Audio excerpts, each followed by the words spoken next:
We believe that our students should be steeped in all that is good and beautiful and a Christ-centered culture. So who needs that more than a child with special needs? Being Christ-centered means that I can see these individual students through the lens of Scripture, which tells me that they are made in the Imago Dei, in God's image, just like the rest of us. God loves them. He has a plan and a future and a hope prepared for them. So as an educator, we can look at them through that lens. So why would I be minimizing the education?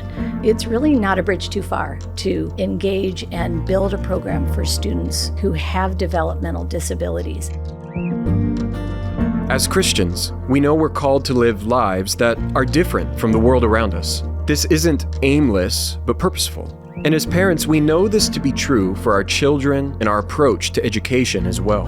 So how do we do this? How can we be thoughtfully and intentionally different in education, parenting, community, and culture? God doesn't make mistakes. This is true in all circumstances of life, even the difficult ones. Every child and every student we serve at Trinity is made in His image, no matter their unique gifts or challenges. Today, we are joined by Trinity's Principal of Special Education, Megan Howell, and Dana Hendrickson, Trinity Mom and Director of Development, as we look at Trinity's special education program, the Imago Dei School, and serving this particular student population. I hope you'll find some encouragement, not only in this program, but what is possible for all of God's children in their academic journey. Welcome to Different by Design.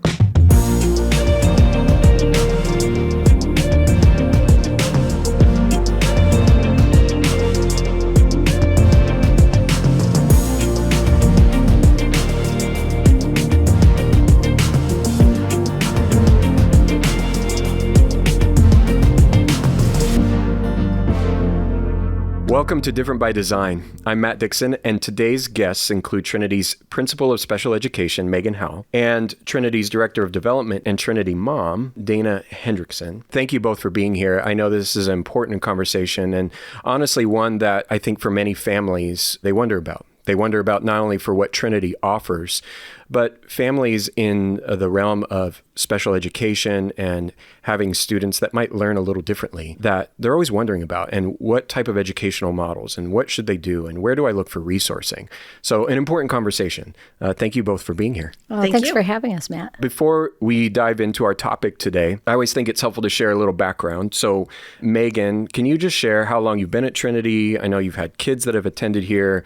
Why did you come here in the first place? All of that would be really helpful. I've been at Trinity for 16 years on staff, but my family came here 20 years ago when we brought some of our children to Trinity.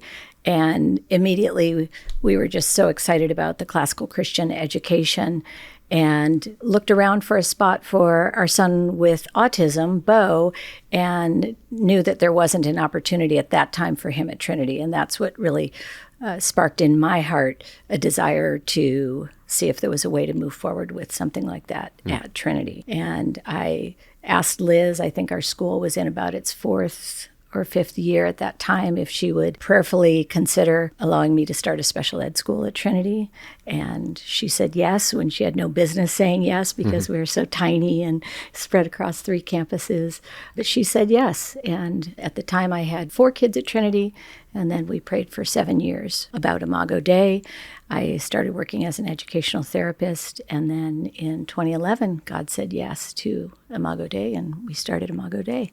So you started here first as a parent, a Trinity parent, and eventually that developed into what we have today. Yeah, parent, then educational therapist, and then, with Imago Dei. What did that look like when you first came here? Obviously, Trinity had kind of nothing in that regard, but I'm wondering what those early conversations were like between you and Liz to really capture the vision for what this could be at a classical Christian school. Sure. So Liz always had a heart for students who learn differently, and that was evidenced by the fact that in year 1, we were already serving students with learning disabilities through our early intervention and then what became our educational therapy program. So she already had, that was in her heart from the very beginning. And then I think asking her about a full special education program for students with developmental disabilities like autism or Down syndrome or cerebral palsy. That was just a natural extension, I think, for Liz, which is why her immediate answer was yes with enthusiasm. She really didn't need to know too much either. She just said, yeah, let's start praying about that. And she was a real encouragement to me along the way as we continued to pray over that in the Lord's timing, she is definitely a woman of great optimism and fortitude. And so, she could already see it happening, and with the attitude of course, why wouldn't we do that? Mm-hmm. And that fit with my overwhelming desire to make a place for Bo and students like Bo to come to Trinity. Yeah. Dana, just to clarify, you're not here asking anyone for money. Nope. Yes, you're not here in your director of development role. Maybe another day. But you're not here really in that role. You happen to be on staff here. But as a mom, can you share just how your family ended up at Trinity in the first place and your background, your story? Yeah, I do. I always view myself as a Trinity mom first before an employee. And so for us, our oldest son, Darby, he had a stroke when he was a newborn. He has cerebral palsy and epilepsy and more recently an autism diagnosis. And the way that early intervention kind of works in California is that you go to a public school, government-run preschool to kind of help with services before you start your journey, your educational journey. And that worked for Darby for a couple years when he was younger. We even purchased our home based on the school district that was recommended to us. But as we toured the kindergarten classes, they didn't sit right with us. It just didn't seem like a good fit for him. The classes were huge. There seemed to be little to no parent communication. We wouldn't really necessarily know what he was going on in his day that day. What he was struggling with what was he working on. Those things didn't sit well with me. He was vulnerable as a child, and it seemed like the schools were going to be pretty big machines that weren't necessarily tracking with him. I don't know. It's like what Liz has said. You wanted something better, something more. And even for special education, I wanted something better, something more. It just didn't sit right with us. We thought our only option was to homeschool, and we gave it a real good try despite our best efforts. And we tried real hard. But looking back, it's incredible to see sort of the Lord's hand in all of it. We tried a lot of co-ops, trying to get into co-ops or charter schools, and they either balked at his IEP or the wait list was too long. It just wasn't working, and we were kind of at our wits' end. We didn't know what to do. We had never heard of Trinity, actually. It was somebody in our Bible study who happened to work at Trinity, and he's like, "Hey, have you ever heard of the Imago Dei School?" And I said, "No, what's that?" So that was a fateful conversation, and we looked into it, and it checked all the boxes. It felt different when you come. In special education, sometimes when you have a special needs child, there is this attitude that is totally the opposite of what Megan was saying, as far as Liz saying, "Sure, why not? Let's do it." It's sort of oh no, we don't know that we want him in our class. Yeah. What if he starts flapping his hands? What if he starts making an uncomfortable noise and all the other children are distracted? I mean, I had tried to ask for him to be able to push in kindergarten for circle time. Circle time would have been a huge blessing to Darby. He would have loved it. But the public school was like, no, he's too much of a distraction for the other students.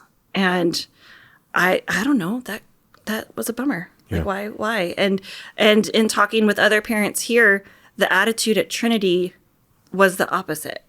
Like, what's a blessing to Darby? Like, we expect our students in the typical gen ed class to not get distracted when maybe Darby makes a funny noise, because we're all inclusive and we're going to tell them that, hey, our friend Darby's with us today.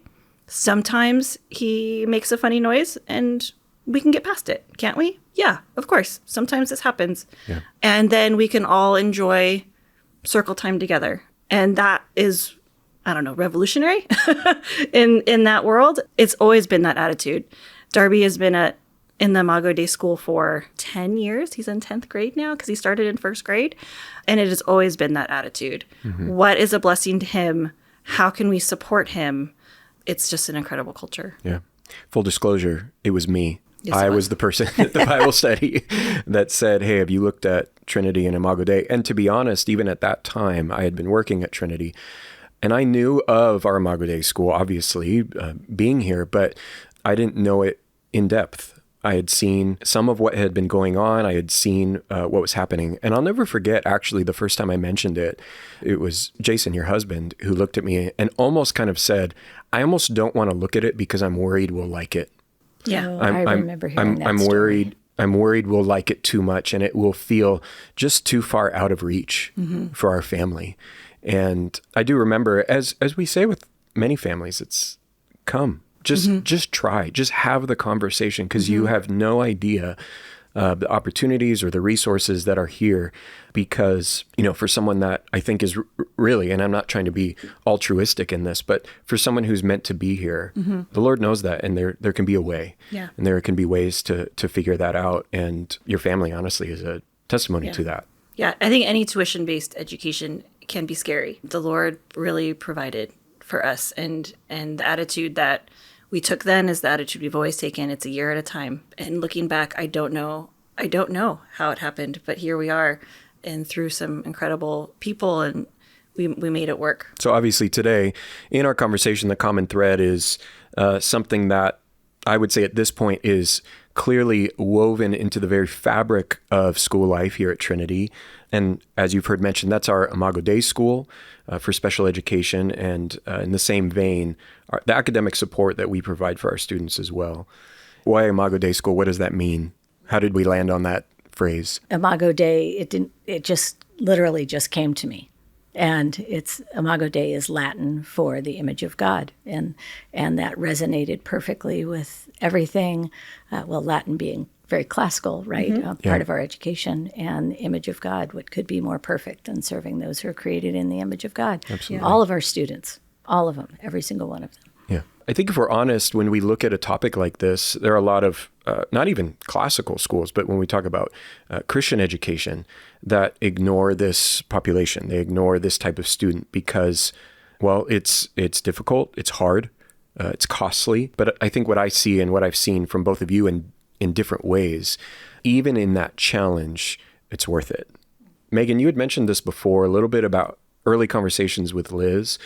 Why did Trinity want to embark on serving this population of student amidst also striving, we talk about this rigorous classical Christian education. It seems like in some ways that doesn't really fit together. So why the start? I mean, I know for you it was a very personal thing, but both in how it started and then where it's gone to now, how have you seen these seemingly incompatible, some could argue incompatible things actually fitting together? Sure. Well, one thing that I think struck a chord with Liz early on is that, similar to what Dana is saying, the parents that were interested even before we started, and the parents I was having conversations with, were coming to us having already with a sense of sort of rejection. There wasn't a place in church for their children or their child. There wasn't a place in school that felt great. The government schools were often hoarding or gatekeeping the services that could have been potentially a blessing. So you're talking about wounded people. So even if you take special needs out of it, these are just families who have a need and they're hurting. So that, I think, spoke to Liz's compassion and her relational nature as well. And then I can see how, classical education seems like a very ill fit for sure, for serving any population of students with learning needs.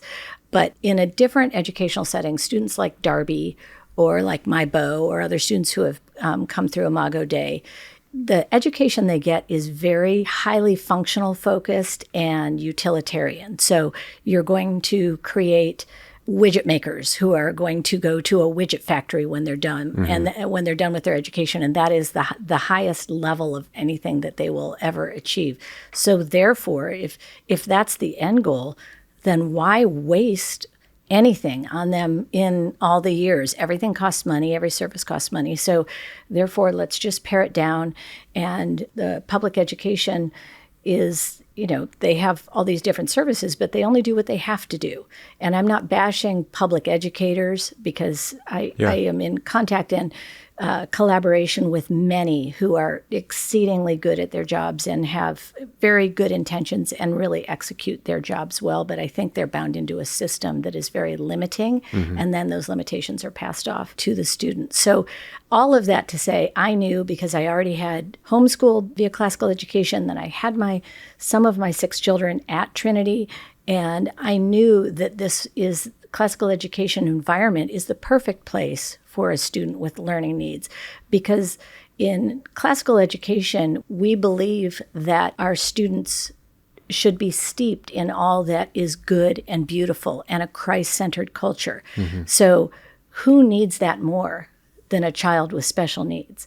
So being Christ-centered means that I can see these individual students through the lens of Scripture, which tells me that they are made in the Imago Dei, in God's image, just like the rest of us. God loves them. He has a plan and a future and a hope prepared for them. So as an educator, we can look at them through that lens. So why would I be minimizing the education? Now, functional skills are very important. A lot of students in special education need that support. They need social skills, functional skills, adaptive skills, and things like that. So we don't say, oh, we won't do that. But the students, many have the capacity to be able to engage in something that would be considered beautiful. So for example, in our 10th grade Imago Dei literature class, when their peers in rhetoric school were reading The Hunchback of Notre Dame, our students were reading the abridged version, and their teacher is walking them through, some very appropriate and beautiful questions like, what does God say about beauty?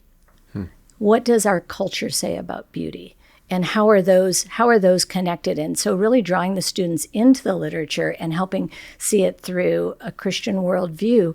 And Bo, my son would not have gotten that in the public school. He would have been, working on his widget making skills or something like that. So it's really not a bridge too far to engage and build a program for students who have developmental disabilities.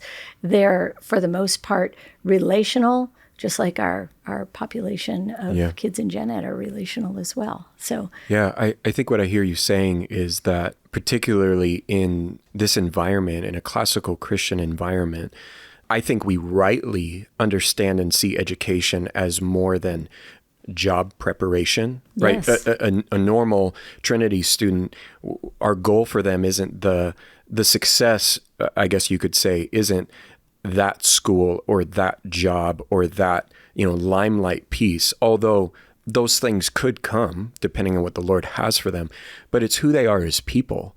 It's developing the whole person. It's realizing that there's a moral aspect. There's so much more than just mind, right? There's so much more than just this one academic component, although we strive for that and we want that. So I think what you're saying is, in this environment, that same goal or those same types of goals fit. It might look a little different, right? It might look a little different for a student in an Imago Dei classroom, but those same goals remain in many respects. Yes, they do. So we're not preparing our students like there's an end product that we're getting at the end. We are preparing all of our students at Trinity to have options when they leave us. We want to get them as far as we can. We want them to be young men and women of virtue, wisdom, purpose, and courage. And for our students in Imago Dei, I say no different other than I would throw independence in there, because we really focus on supporting them to a level of independence so they too have the opportunity to take their next step to whatever they want to do to prepare them the best that we can. Yeah. So in that, what are some of the goals that we have? And I know probably it depends on each individual student to a degree or on some level, but what would be a goal for an IDS student, when they're going through this, or maybe even when they're done one day? What does that look like as they progress through this? I think we really do focus strongly on independence across all areas. And the benefit of special education is that we have a lot of data on our students. So we really know the areas in which they are lacking. For example, they might have emotional goals, social behavioral goals, academic goals, adaptive skills goals, and we write goals in all of those areas. So, for instance, in Darby's case, he probably has a list of 12 to 15 goals, at least, that we're working on that are woven into his education at school. So he's getting academics at his level. He's getting some unique academics, some web-based academics that other students aren't, because that suits Darby best. He's also getting adaptive and vocational areas that we're working on with him.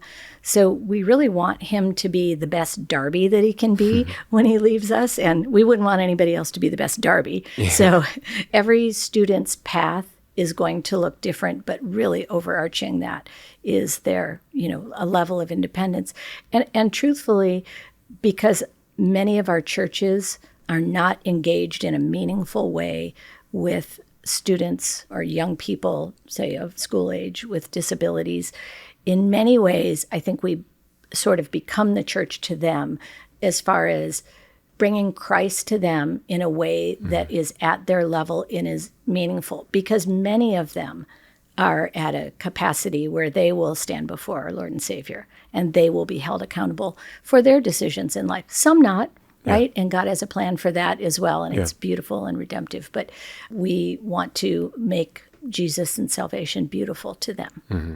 Yeah, Dana, what does that look like for you as a mom? I know, from Megan's perspective, she's looking at kind of a overarching principle, seeing how working with individual students, but how have you seen kind of these goals for Darby and how he's progressed since his time here? One of Darby's goals over the years that I think about maybe the most often is his conversational goals, how he interacts with his peers, how he interacts with other faculty, how he interacts with the world. It's truly, I'll say it's Trinity's fault that Darby is convinced that he's a rock star. I can see that. He's like the mayor. Yes, right away, when Darby walks down the hall, everyone says hi. When he was younger, he started to think that's how it was going to be, like at Walmart and Costco. Like, don't you also want to say hi to me and have a conversation? But some of his goals, a back and forth conversation that he appropriately says hi and someone says hi back. And then there's something else, like, how was your day? It was good. Part of his goals has always been the back and forth. How much can he engage with somebody else and continue on an appropriate conversation with his peers? And we've seen a lot of growth with that. I think when he first started, it was just hi, or it was mostly him focused. He would say hi, and then he would start talking about something he wanted to talk about. But over the years, it's grown. In fact, just the other day, after I said hi to him, he said hi back. And then I asked him how his day was at school. And then he said, how was your day at work? And I was like, oh, well, thank you, Darby. Wow. Yeah, that's beautiful. My kids need to do that more too. They're working on that. It's true, but I was so taken aback. Like, it was great. Thanks for asking, bud. I really appreciate it. Like, I was just really impressed by that. So those sort of social skills, and more recently, he's been adding some more of the vocational type goals. Everybody has told me all about it because they just love it, and he loves it. And I love that he's been learning. He's been counting money. Helping with Great Days Coffee and helping make sure all the money is counted. And then shirt folding, t-shirt folding. I saw him the other day folding some shirts with the special folding machine. Yeah, yes. I have 3 of those in my Amazon cart because I feel like if Darby's learned and everyone knows, then y'all are folding your own laundry now. Oh, yeah. Because I have 3 boys. Let's clarify. So it's vocational, it's practical, and then it's practical to him. But meanwhile, it's just a family. It's just a team. Everyone...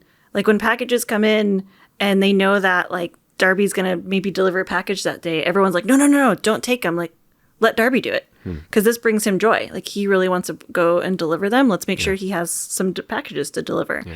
Everyone's on board. I am constantly shocked at how many people know him that I don't know him. When we walk... They don't know he's you. Famous. They know Darby. He's so famous. You're Darby's mom. He has so many students saying hi to him. Hey, Darby. And I'm like, I don't know who that was. Do you know who that was?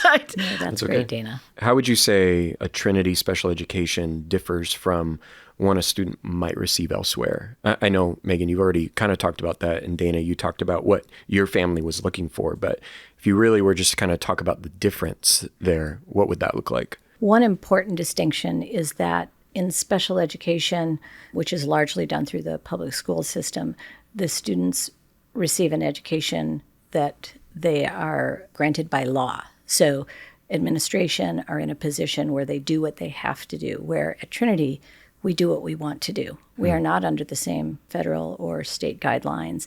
And everything we do is born out of a desire to serve students like Darby because we see the value in providing an education and an environment where Darby and other students like him can thrive. And I think that's a big, notable difference. Yeah. Dana, how much did Darby do school elsewhere? You said homeschooling, but had he been He started at the public school preschool at the age of 3. So when he started preschool at 3, he wasn't walking, so he was there. He was there for 3 years because he's got a late birthday, and then 1 year of homeschool kindergarten and started Trinity in first grade. Okay. I remember your family interview. Yeah, with the ping pong ball known as Oliver. Yes. Oh, I was like, you guys brought a ping pong ball? No, I brought a 2-year-old.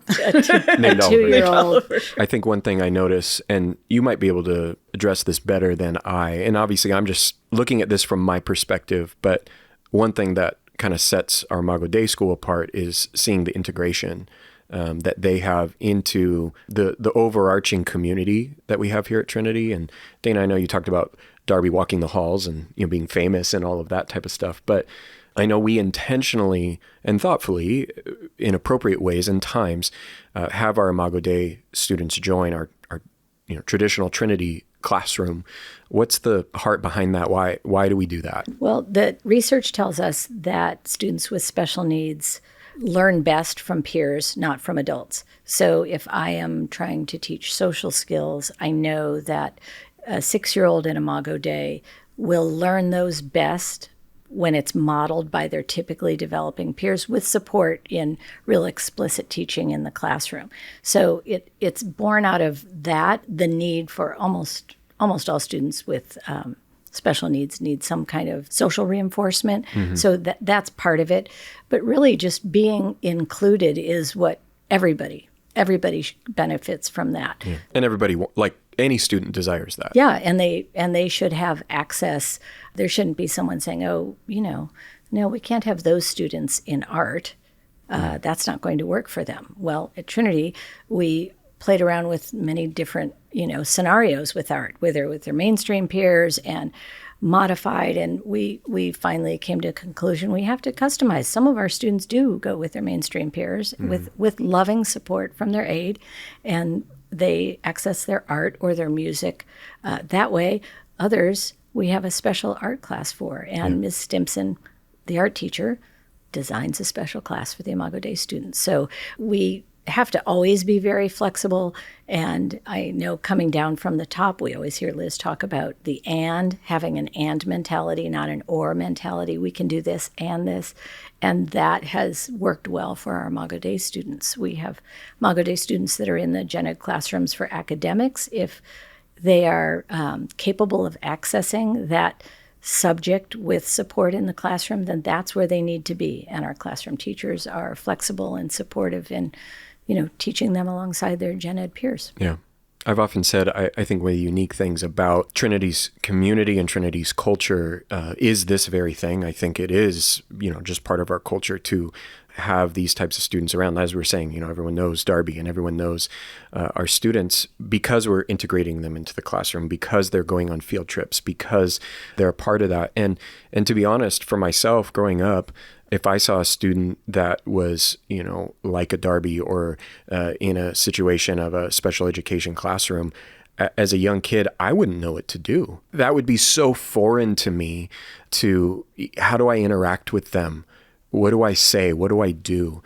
Whereas I think sometimes, we often talk about the benefit of our Imago Dei program for Imago Dei students, but I think there's a tremendous benefit also to a traditional student, to have an Imago Dei student in their classroom on their field trip, because now this is just normal to them. Yes. And because we provide a framework for them, and intentionally we talk about this in the classroom and other times, other things where we say, yeah, you're going to have a student like this join. And obviously the very name and essence of who we are, Imago Dei, in the image of God. This is a child of God. And you know what? Yeah, they're going to maybe do things that are odd to you, and you won't know what to say. You won't know what to do. That's okay. That's Yes. okay. And it normalizes it on some level. What have you seen in that regard, Dana, as a mom, Megan as a principal? What have you seen that as far as what this has done for our culture and community outside of the Imago Dei classroom? A long time ago, we had a student who had some physical deformities who was part of our Imago Dei School. And he was younger, and so he would be out on the kindergarten playground. And I realized, even though the kindergarten teachers had been well prepared for this student joining, and he had an aide with him, and he was fully capable, he was running around with the other students and participating with them, the other students were afraid and had questions about this student and why he looked like that. And that came to me after recess that day. One of the students had been crying and they were afraid. And the teacher, I think, was like unsure how to handle that.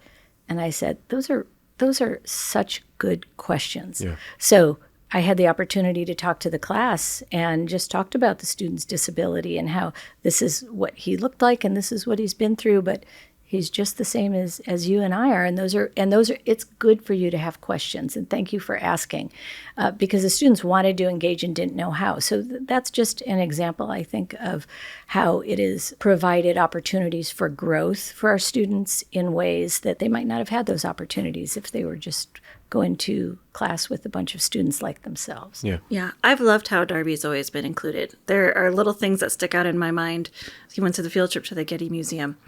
And one of his typical peers, a sweet boy, we were all sitting listening to someone give kind of a spiel.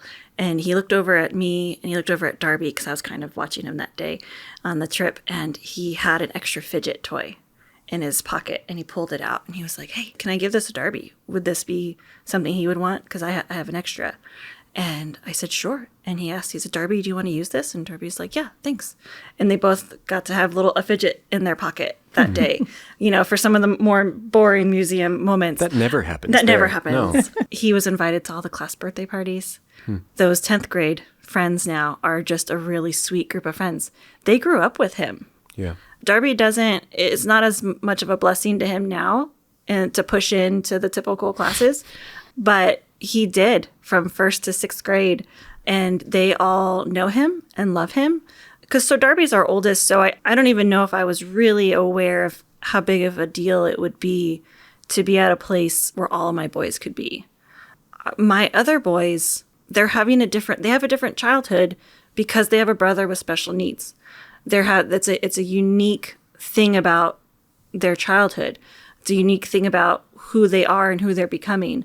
It's so satisfying as a parent to know that my other boys are together and to everybody this is normal. Because to Oliver and to Finn, having a brother who's a little different is part of their daily life. Mm-hmm. Now all their peer groups, it's also becoming normal for them. Mm-hmm. They all know Darby, or they know other students. There have been other students who push into to Oliver's class and they're friends. Everything's just very normal, because in any other setting, it wouldn't be normal. Oliver wouldn't see his brother at school. He wouldn't probably see him at lunchtime.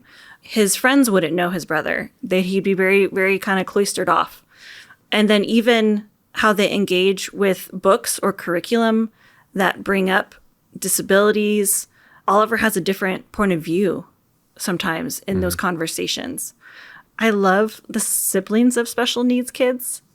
There's a certain heart to those kids. Like an awareness or tenderness or what is it? Yeah, there is. There's an awareness. They see things quicker. And then there's compassion and tenderness. And so I've gotten a lot of feedback over the years about my other boys and how they are a role model in their class when there is another Imago Dei student, and this is how we have them as friends. This is how we talk with them. Yeah. This is how we interact. This is how life goes on as normal. It's like a leadership opportunity for them in a unique way that maybe they wouldn't have elsewhere, possibly. It is. With my other hat of being involved in working in the alumni space, we've had students where we have a lot of opportunities for our students to be peer mentors and whatnot in the Imago Dei School, and who have found maybe their life's calling by getting that exposure, by being able to be a peer mentor. They realized that they loved working with students like Darby. They too want to work in special education. Yeah. They too, they want to be a speech therapist. And we have alumni now, because of their time being able to serve in that capacity, have moved forward and made that their life's goal, which I think is also really fantastic. Yeah, it seems like because of the opportunities afforded to them as a student to assist students in our Imago Dei School, they not only capture the heart and the vision for it, but they actually get some practical experience of what that looks like and what it looks like to work in that environment. Yeah. And God works in their heart during that time, Yeah. you know, sowing the seeds for what the path he has for them in the future. But I am excited. It's a great blessing to our students in Imago Dei to have our Noble Knights and our peer mentors. But that just goes out and multiplies with the Noble Knights and the peer mentors through their experiences there, and how God uses that as they move on. Yeah. What would you say to a family who's just starting on this journey with a child? I can speak to it through my mom hat of a mom with a son with autism, and also from working with so many families. Number one that jumps out to me is that you will never have someone in charge besides you. You will be the person who has to figure it all out, and it's all doable. It's all available to you, but I would just encourage and it's usually the moms. I already said mom, but yeah, I have yet to meet a dad who's the one who's in it on the day-to-day and doing all the research the same way, for sure. and making, all of those kind of decisions. But I would also want to encourage you that there are people out there, resources. I've been a resource to many people, and I'm happy to be a resource to anyone who has questions, not just about education, but about where to access services and that as well. Yeah. It's something that you never sign up for. It's something that you never fully can prepare for, which honestly is being a parent in general, particularly in your case. It's like there's not a step-by-step There's no handbook, manual. No. What I'm hearing from both of you, though, is recognize that your journey is unique. There's no one size fits all. Because I think that, to me, that resonates with people in general, like parents in general. I was talking to a parent this morning, and I'm looking at, oh, this family does that, and they feed their kid this thing, and they do these activities, and I have to be just like them. And if not, I'm not successful, like as a parent. Because what I'm hearing from both of you is your journey is unique, and it's hard, and it's okay to like rest in that and knowing you have to be an advocate for your own kid. And it doesn't necessarily have to look like everyone else's story. You find your people. When you start out, I think you find your people. I think God brings along the people that will come into your life and be a resource. No family with a child with a disability has the same life as another family.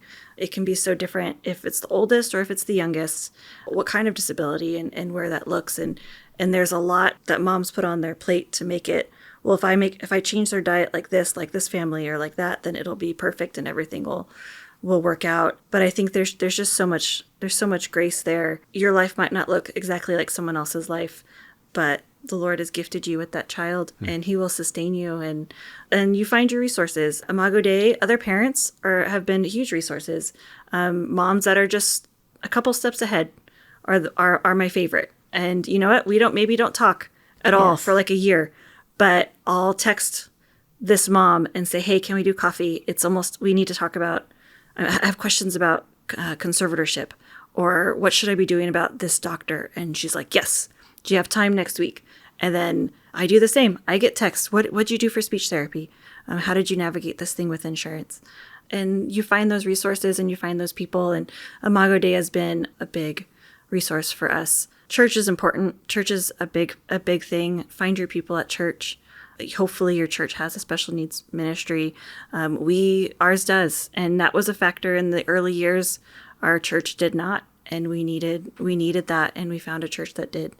And that could help minister to our family. And that would help us be able to minister to other families and be a part of a local thriving body. I would say on a more personal note, one of the more impactful things that have for us has been the Guidelight Foundation. They were one that we reached. It's a Christian organization, and they have been really impactful for me, for my husband, for my kids. They serve families affected by disability, and it's life-changing. They put on retreats. They put on seminars, mostly family retreats. And a lot of the steps of the ways for our family personally has been life-changing for us in understanding the theology of disability, as well as how to function as a family with kids who don't have a disability. Yeah. Well, thank you both for your time this morning, and an important conversation, sometimes a hard conversation, but nevertheless, I hope this has become something that is a helpful resource to many, whether they're just starting out on this journey with their child, with a student, or maybe they're in the thick of it. But either way, knowing that, as we say, this is our Imago Dei School. These are students who are created in God's image, and we will never waver from that and always view them as such. And so I'm grateful, I'm thankful for this truly beautiful thing that is at Trinity. And again, not only what it does for our Imago Dei students, but what it does for our community as a whole. So thank you. Oh, thank you. Thank you for joining us on this episode of Different by Design. To learn more about Trinity Classical Academy, visit us at trinityclassicalacademy.com. And for more information about our approach to classical Christian education, be sure to check out the conversations over at the Classical Academy podcast. If you enjoyed today's conversation, be sure to subscribe and share. Until next time.